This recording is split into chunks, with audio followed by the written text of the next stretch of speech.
Добрий день, я Савайло Анатолій. Запрошую підписатися на мій канал YouTube.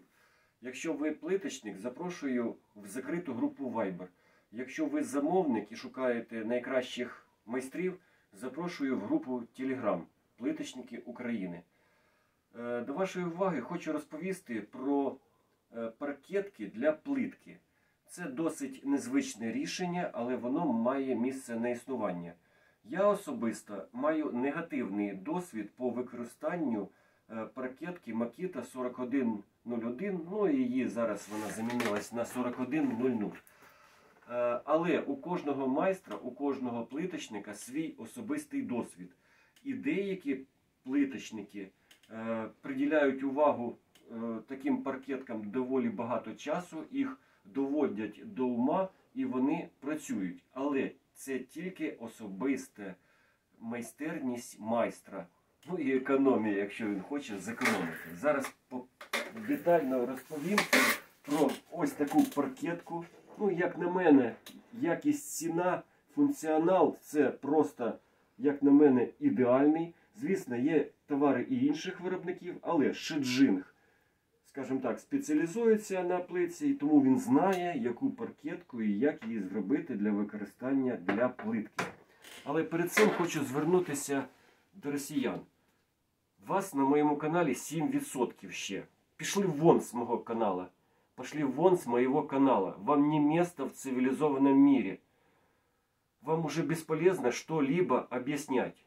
А до цивілізованих людей хочу звернутися.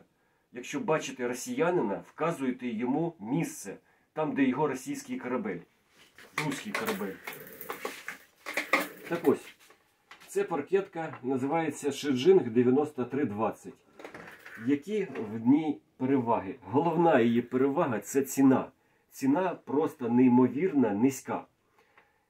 Тут є також ще решта переваг, але все решта вона має на існування, але її, як на мене, має використовувати один майстер, делікатно з нею поводитись, дороблювати до неї шини, струбцини і все таке інше. Тому що моя думка в такому вигляді різати плитку, ну, неймовірно складно, щоб точно порізати плитку.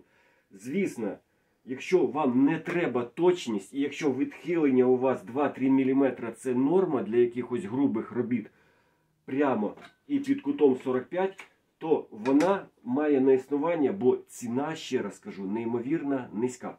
Тепер переходимо, що ще мені подобається. Дивіться, тут можна ставити диски 110, 100, ну, до 115 диску. Я перевірив D-Star Hard Ceramic Advanced, він сюди влазить. Звісно, посадочне місце тут 20 мм. Тому диски, які використовуються для болгарок, треба використовувати з ось таким перехідним кільцем. Але воно, D-Star взагалі його дає безкоштовно, тому коли ви можна знайти це кільце. Що мені ще подобається? Глибина різу, бачите, як низько стоїть тут редуктор опущений до поверхні різи. Так ось, глибина різу тут досягає 35 мм. Для 115 диску це просто неймовірна глибина різу. Ну просто неймовірна. 35 мм це жодної паркетки або болгарки, я не знаю, яка б могла 115 диском різати керамограніт, кераміку, граніт і все таке інше. А чому глибина різу важлива? Якщо ви ріжете керамограніт, вам важливо, щоб диск повністю занурювався і він виглядав своєю робочою частиною знизу. Якщо він не буде виглядати і повністю буде занурений, він буде швидко перегріватися і виходити з ладу. Він буде зашлаковуватись, ну, він перестане працювати. Тому це важлива глибина різу завжди. Так, на що наступне можна звернути увагу? Якщо ми знімемо, традиційно тут знімається за допомогою 2 ключа, які йдуть в комплекті, відкручується вправо болт. Давайте відкрутимо, подивимося, а що ж там всередині. Так, відкрутили болт. Фланець прижимний. Якщо ми знімемо фланець основний, ви бачите, що тут стоїть сальник. А якщо стоїть сальник, то це важливо, що її можна використовувати, цю паркетку, для роботи з водою. Хоча вони приклеїли ось цей надпис, ну, заморочились на цей пластмаску, але краще б зробили можливість подачі води в зону різу. Тому майстру, який буде володарем цієї паркетки, якщо він хоче працювати з подачею води, звісно, треба дороблювати якимось чином подачу води в зону різу для охолодження диску. Чому? 13 тисяч обертів, керамограніт, величезні оберти.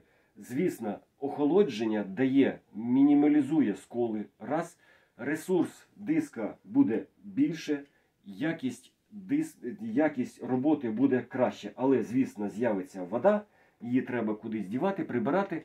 Є свої мінуси. Так, що вона може робити? Звісно, вона може робити різ прямо. Бачите, у неї така площадка, тут нічого немає, ні коліщат, нічого немає, тому ви просто можете робити різ справа.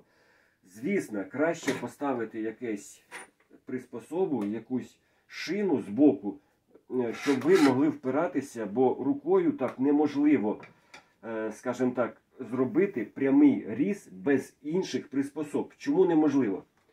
Тому що, якщо ви робите це кутовою шліфмашиною, у вас рука стоїть прямо дуже близько до поверхні різу і контроль за роботою краще.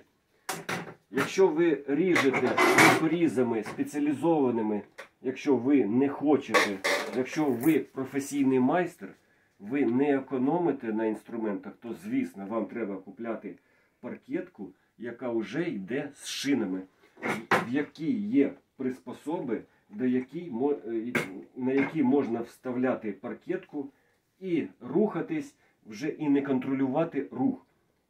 Дуже багато є. Є і Рубі, є і Шиджинг в такому виконанні, є і Біхай. У кожного є свої нюанси, плюси, мінуси. Тому звертайтесь до мене, я детально розповім, які плюси, мінуси. А зараз ми повертаємося до цієї паркетки. Так ось, 13 тисяч, 1300 Вт її потужність, 11 тисяч обертів створює диск. Звісно, 50 Гц, 220 вольт.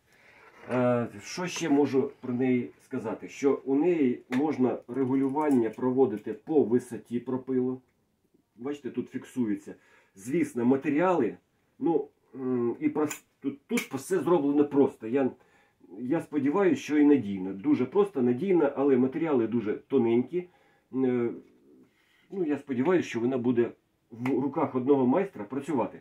Крім того, тут ще можна робити і кут 45. Бачите, вона так відхиляється і з цієї сторони затягується болтом.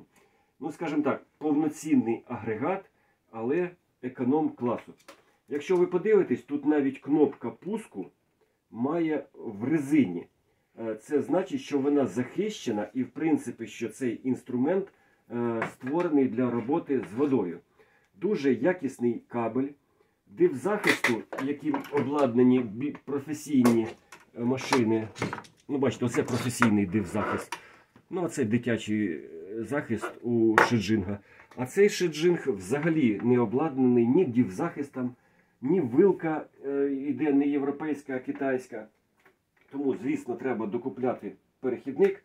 Це не додає надійності, але працює. Я кажу, щоб працювало тільки. Давайте спробуємо включити.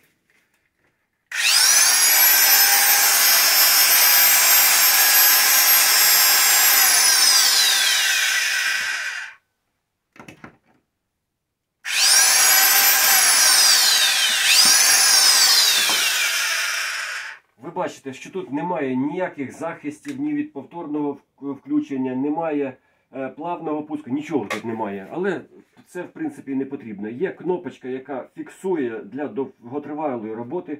Ергономіка, тут навіть, бачите, от ручка прорезинова, щоб коли ви ріжете, вам було зручно. Ну, все, що хотів, звісно, я розповів. Тому хочу звернутися, кому що не зрозуміло. Будь ласка, пишіть мені, але пишіть українською мовою. Я не розумію мову, язика окупантів я не розумію. І ще, хто не тримає зброю, то, будь ласка, допомагайте ЗСУ. Нам треба вигнати оцю російську нечисть з нашої країни. Слава Україні!